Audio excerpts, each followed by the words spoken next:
परमात्मने नमः। अध्याय भगवत भजन में बाधक भाव। आगे। उस समय आचार्य दूसरे स्थान में थे। सभी भक्त आचार्य के समीप गए और वहां जाकर उन्होंने सभी वृत्तांत कहा। प्रभु की बातें सुनकर आचार्य प्रेम में विभोर होकर अश्रु विमोचन करने लगे। वे रोते रोते कहने लगे, यही तो प्रभु की भक्त वत्सलता है। भला जगत माता सची देवी का अपराध हो ही क्या सकता है। यह तो प्रभु हम लोगों को शिक्षा देने के लिए इस लीला का अभिनय करा रहे हैं। यदि प्रभु की ऐसी ही इच्छा है और इस उपदेशप्रद अभिनय का प्रधान पात्र प्रभु मुझे ही बनाना चाहते हैं, तो मैं हृदय से कहता हूँ, माता के प्रति मेरे मन में किसी प्रकार का बुरा भाव नहीं है।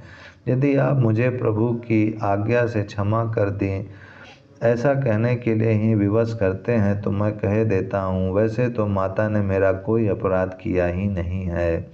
यदि प्रभु की दृष्टि में यह अपराध है, तो मैं उसे हृदय से क्षमा करता हूँ।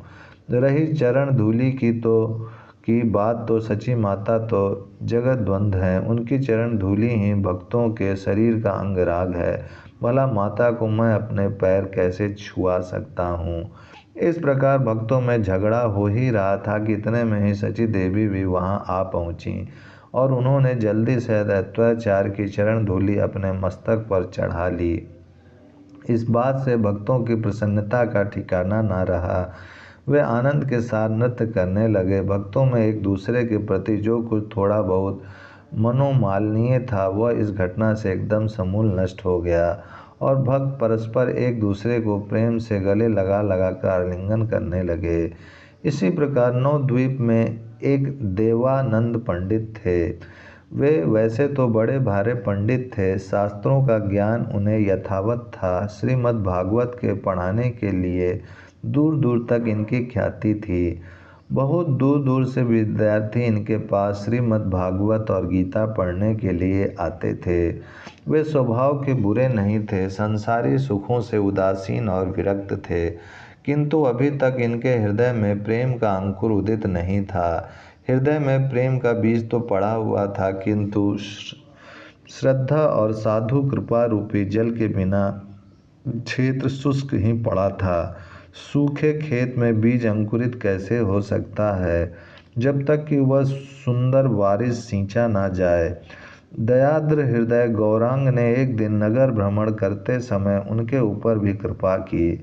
उनके ऊपर वाक प्रहार करके उनके सूखे और जमे हुए हृदय रूपी क्षेत्र को पहले तो जोत दिया, फिर कृपा रूपी जल से सींच कर उसे स्निग्ध और उत्पन्न होने योग्य बना दिया। देवानंद को श्रीमद् भागवत पढ़ाते देखकर प्रभु क्रोधित भाव से कहने लगे, ओ पंडित, श्रीमद् भागवत के अर्थों का अनर्थ क्यों किया करता है।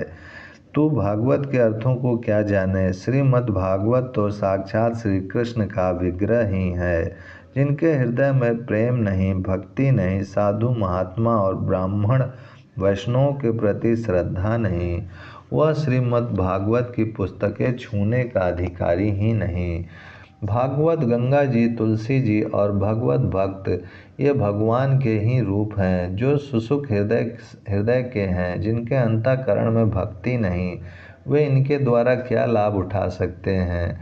वैसे ही ज्ञान की बातें भगाड़ता रहता है या कुछ समझता भी है, ऐसे पढ़ने से क्या लाभ। ला तेरी पुस्तकों को फाड़ कर गंगा जी के प्रवाह में प्रवाहित कर दूं। इतना कहकर प्रभु भावावेश में उनकी पुस्तकें फाड़ने लगे के लिए दौड़े। भक्तों ने यह देखकर प्रभु को पकड़ लिया और शांत किया।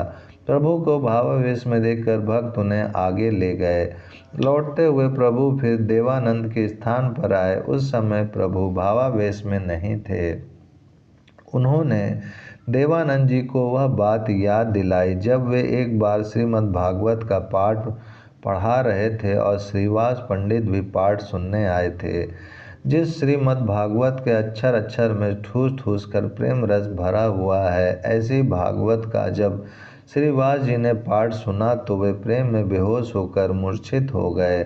आपके भक्तों ने उन्हें उठाकर बाहर डाल दिया था और अपने इसमें कुछ भी आपत्ति नहीं की। महाभागवत श्रीवास पंडित के भावों को अब आपने ही नहीं समझा, तब आपके शिष्य तो समझते ही क्या। आपने उस समय एक भगवत भक्त का बुरी तरह से तिरस्कार कराया, यह आपके ऊपर अपराध चढ़ा। देवानंद विरक्त थे, विद्वान थे, शास्त्रज्ञ थे, फिर भी उन्होंने प्रभु के क्रोध युक्त वचनों का कुछ भी उत्तर नहीं दिया। भगवत कृपा से उनकी बुद्धि शुद्ध हो गई, उन्हें अपनी भूल का अनुभव होने लगा। वे प्रभु के शरणापन्न हुए और उन्होंने अपने पूर्व के भूल तथा अज्ञान में किए जाने वाले अपराध के लिए श्रीवास पंडित से क्षमा याचना की। जब प्रभु की उनके ऊपर कृपा हो गई, तब उनके भगवत भक्त होने में क्या देर थी। वे उस दिन से परम भक्त बन गए। ओम शांति शांति शांति।